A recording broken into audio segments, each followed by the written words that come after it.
in terms of strike prices, the date's still the same, so the date hasn't changed. But if you go out from strike prices, of course, what happens is that the delta becomes less of an impact, because obviously the delta is getting less and less and less. We're going from 50 deltas to nothing, basically. And if we go into positive money, if we're in the money deltas, somebody buys a very, very big in the money call option, for example, it just trades almost exactly the same as the stock, doesn't it? So if I hadn't drawn that big arrow in, we'll take that big arrow out. Basically, that in the money call option would be maybe that size, whereas the at the money call option would be this size. And as you get along to the far end strike prices, these out of the money call options would be that size. So any call option has that impact on it. And if you just develop a very, very simple algorithm to work out the impact of those types of things, then you'd be able to recognize each of these for the same duration has that type of impact there as far as call options. So for example, if this is a call option for a value of say $100,000, we might make it $1 million, whatever. So we'll make it $1 million. If this is a call option for $1 million of value, that $1 million of value, you don't have to hedge $1 million, do you? But if it's away over here, you have to hedge $1 million. So the delta hedging requirements, or the gamma hedging required on that, is $1 million.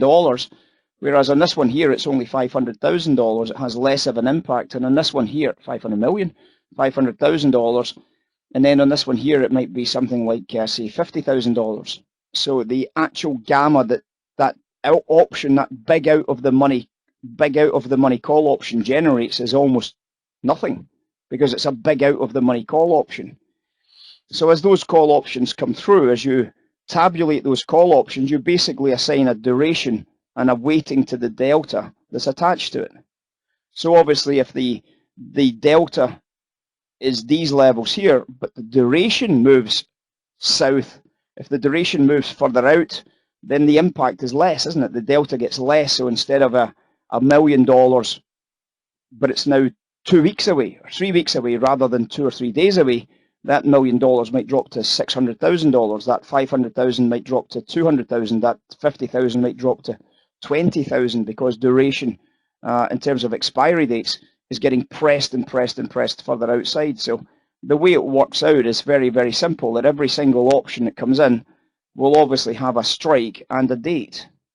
So there will be a strike price and there will be an expiry date attached to that strike price. And obviously that's going to be determining the weighting of that gamma. So if a strike price comes in at say 50, which is at the money, and the expiry date is say 1 day away, then of course you then look at that and say, right, that's a $1 million position. It's a 50 strike, which is a 50 delta or whatever. I'm going to suggest that has a valuation on the gamma of plus 50. And then another option comes through and it's at a 20 strike, and it's 1 day away, and it's for $1 million. Well, guess what's going to happen? The gamma application that we apply to that would probably be something, say, for example, about $850,000, because it's in the money. It's nearly 100, 100 points per dollar, 100 cents per dollar trade, because it's maybe 30 cents in the money, or 30 ticks in the money, or 30 points in the money. Then it's trading almost like the stock, the underlying. It's going to be nearly $1 million for every $1 million, isn't it? So the gamma is going to be a lot higher during that process. So there's obviously going to be thousands of option trades taking place each day, which is why I said that there's no way that you're manually going to bother doing this, because yeah, it's just you would spend your whole life literally on a spreadsheet, and that was all you would ever do. So you just let other people do it for you, work it out for what the intrinsic impact that these options are going to have on the marketplace, and it just keeps the tabs on these numbers. Just keeps the tabs on these numbers. And that's all it does, is just tabs up what's coming in and what's going out. Yeah.